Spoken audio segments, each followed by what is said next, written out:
everyone, how are you? All right? You might recognise us, we're the Future Jobs Fund. We've either received training for you or work alongside you. Basically, we're going to do a small introduction first so you know who everyone is. My name's Jess, I'm 25 years old and I work for the Humberston Star team. My name is Daud, I'm 21 and I work for the Beaumont Leeds team. My name is Rizwan, I'm 25 and I work for the Star Saffron team. My name is Lapisha, I'm 21 and I work for the New Park Star team. Just before we go any further, just to let you know that Sam is not feeling very well, but she's the other Future Jobs Fund, and just to let you know that she would have been here if she felt well enough, but she was working for the Braunston team. Right.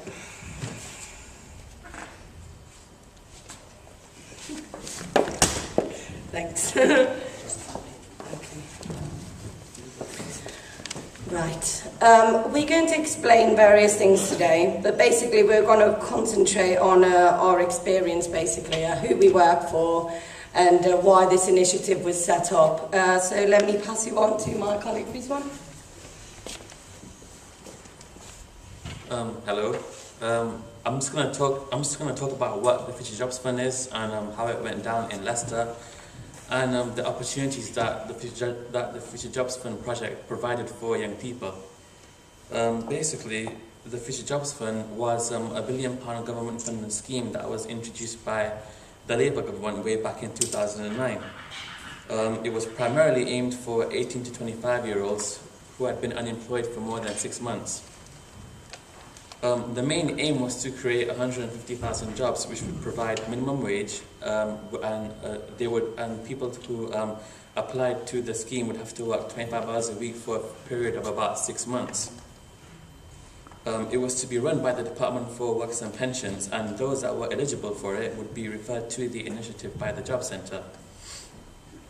Now, local authorities, social enterprises and voluntary sectors were all expected to get involved in the project to work together and provide job opportunities which would deliver services and activities that would benefit the community. Now, the jobs that would be created through the scheme would be an addition to existing jobs. Now, in Leicester, a support unit was formed, which was based at the Leicester City Council. And basically what they would do is they would coordinate all the different employers and organizations that were going to be a part of the scheme. And together they aimed at creating 1,200 new jobs by March 2011. And that would be if the Future Jobs Fund was still around. The short-term goal, though, was to create 727 new jobs by May 2010, with a third of those to be based within Leicester City Council itself. Now, there would be minimum risk for employers who took part in this initiative because, reason being that for each and every job that was created through this scheme, they would be funded about £6,500 from the Future Jobs Fund per job. And with this, the employers could use the money from the fund to pay for things like wages and experience and any other essential things that might be required for the new jobs. Now, one of the great things about the Future Jobs Fund scheme is that it allowed young people to gain valuable work experience and develop transferable skills and gain confidence at a time when you've got the recession going on and you've got a lot of high unemployment. This also would give young people a better chance at finding a job in the future once they've gone through the scheme.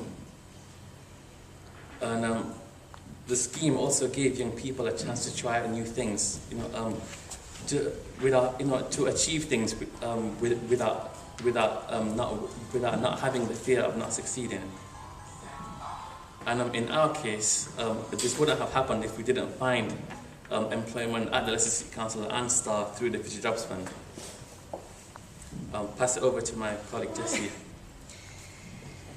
Right, as Rizwan said earlier, it wouldn't have happened without STAR, basically, and I wanted to dedicate a little bit of time for STAR because I think it's a really important service out there. It's helped many, many people, and it works. Right.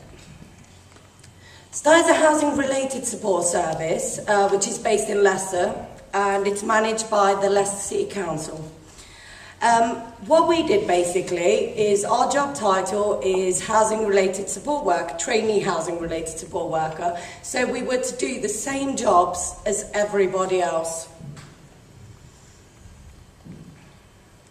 No previous experience was required for the role, which gave us a clear advantage, seen as at this time of high unemployment. It's very difficult to get a job anyway, but with no experience required, that means we had a much better job. We had a much better shot, basically, at getting the job. It was an opportunity basically to gain life skills, experience, knowledge, and a lot of training. Right, STAR basically works with vulnerable people, and it's a housing-related support service, which means it focuses on houses in two different areas.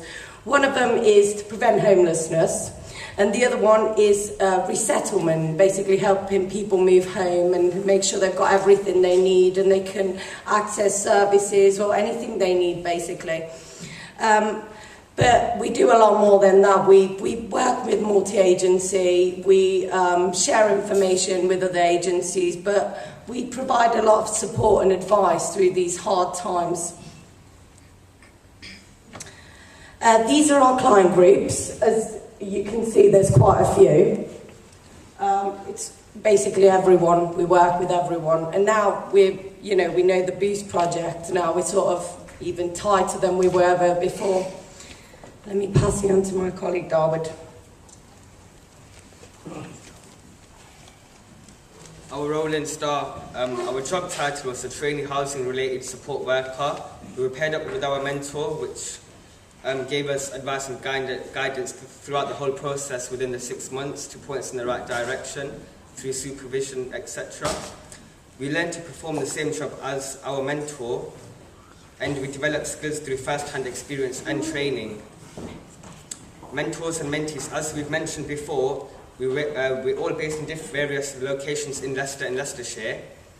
And sorry, moving on. I've said that already. What we've gained from this experience, we've gained various experience throughout this whole 6 months, but some of the things are listed below, such as experience in supporting people, communication, teamwork, confidence, skills, quality of work, training, and professionalism. What we've gained from this experience, what we've gained is to work with different client groups which are listed below, and I'll pass you over to my colleague.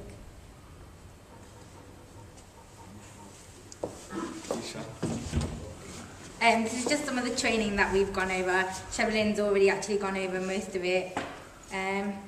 We've done a lot of personal development. It's to be confident, to believe in ourselves, to be fearless when seeking employment, and that we are capable of achieving anything that we set our minds to, and that we are the future. We give young people a chance to work, give people knowledge and experience, encourage success and personal empowerment, a chance to expand our raw talents, a chance to be appreciated for what we do. It encourages employers to believe in young people. We'd just like to say thank you to everyone involved in the Future Jobs Fund, and a special thanks to staff for making our experience unbeatable, and we do hope to see you again very soon. Is there any questions?